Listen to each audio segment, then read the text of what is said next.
एक खूबसूरत जंगल में एक पुराना मंदिर था। इस मंदिर की कथा से कई रहस्य जुड़े हुए हैं। वर्षों से वहां कोई नहीं था, लेकिन एक दिन नीरज नाम का एक छात्र अपनी खोज के लिए जंगल में पहुंचा। नीरज का रोमांचक सफर शुरू होता है। सूर्य के पृथ्वी पर अपनी किरणें छोड़ने के बाद भी उसने अपना सफर जारी रखा। शाम के नजारे ने जंगल को एक नया रूप दे दिया।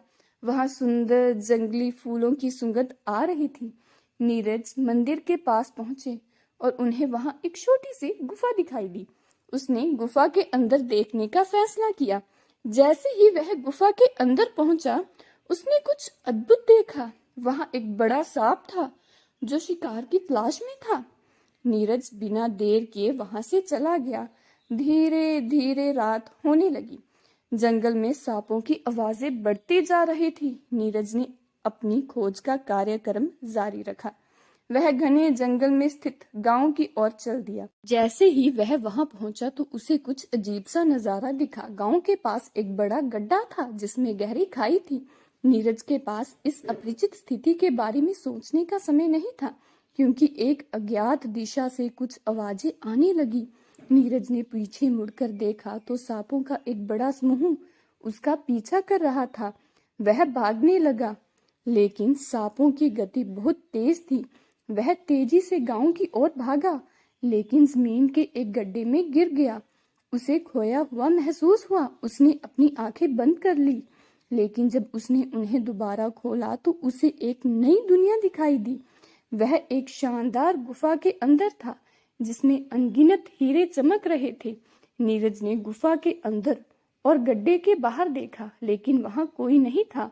उन हीरों के साथ साथ उसे बगल में चांदी की एक पुरानी मूर्ति भी दिखाई दी। नीरज ने चांदी की मूर्ति के साथ अपनी यात्रा जारी रखी, लेकिन जैसे ही वह वहां से निकला तो उसे बड़ी संख्या में सांप दिखे। वह चांदी की मूर्ति गांव ले गया, लेकिन गांव वालों को वह मिल गई। लेकिन गांव वालों ने उस मूर्ति को पाने के लिए सांपों के साथ लड़ने का फैसला किया। नीरज सांपों से लड़ने लगा, लेकिन उनकी संख्या देखकर उसकी आंखें खुल गई। उसे एक और रहस्यमय बात नजर आई। वह एक सांप पालता था और उसके पास एक छोटा सिंगार था, जिसमें एक पुरानी चांदी की मूर्ति थी। नीरज ने उससे सिंगार मांगा और उसने उसे दे दिया। नीरज चांदी की मूर्ति वापस लेकर आगे बढ़ गया। गांव के लोगों ने उन्हें चांदी की मूर्ति के लिए बधाई दी और वह उन्हें मंदिर में ले गए। उन्होंने मंदिर की पहाड़ी की ऊंचाइयों को पार किया और वहीं अपनी यात्रा समाप्त की। हम एकता और रहस्य से भरी इस कहानी के माहौल में डूबे रहते हैं। नीरज ने वास्तव में जो देखा उसे बताने के लिए जंगल में लौटने का फैसला किया।